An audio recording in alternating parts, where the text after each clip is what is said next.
Бүгүн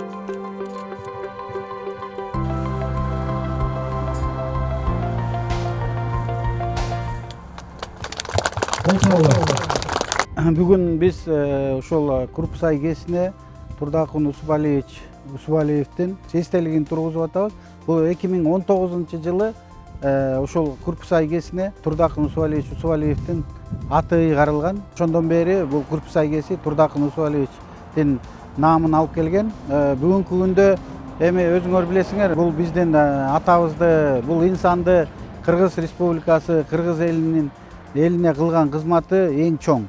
1961-жылдан 1985-жылга чейин ошол энергетика тармагына салымы абдан чоң болгон. Бул инсаныбыз Турдакын Усубалиевич Токтогул КЭСинен баштап ушул Шамалды Сай, Учкоргон КЭСине чейин эмгеги сиңген да. Ошол убакта 61-жылдан 85-жылга чейин электр энергиянын өндүрүшүн ошол чоң КЭСтерден эң 10 эсеге көбөйткөн да. Ал эми биринчи өзүңөр билгендей Быстровка КЭСи, Лебединовский, Чакан КЭСтер курулган, андан кийин жана чоң КЭСтер курулгандар. Ал убакта өзүңөр билгендей ошо Орто Токой суу сактагычынын ордунан эмне деген адамдар көчүрүлүп кетилип, ошол жерде суу сактагыч курулуп, анан Токтогул КЭСи курулган. Азыр бүгүнкү күндө Орто Азиядагы эң чоң суу сактагычтын бири болот. Бул Орто Азияны, кошуна мамлекет Казакстан, Өзбекстанды бүгүнкү күндө суу менен камсыз кылган бир суу сактагычтардын бири болуп эсептелет.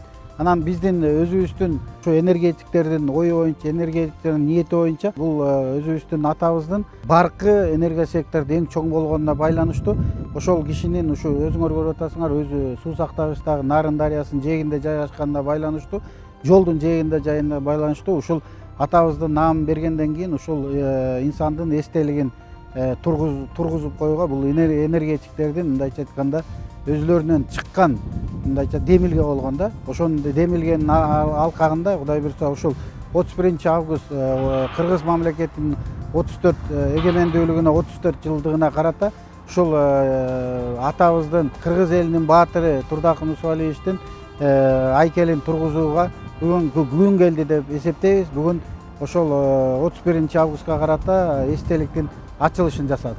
Ооба, өзүңөр билесиңер, азыркы бизде мектеп курагындагы жаштар болобу, кийинки жаштар болобу, биз өзүбүздүн убагында ушундай атагы чыккан инсандарыбызды даңазалап, бул тарых бетине мындайча айтканда калтырып кетишибиз керек. Бул биздин милдетибиз.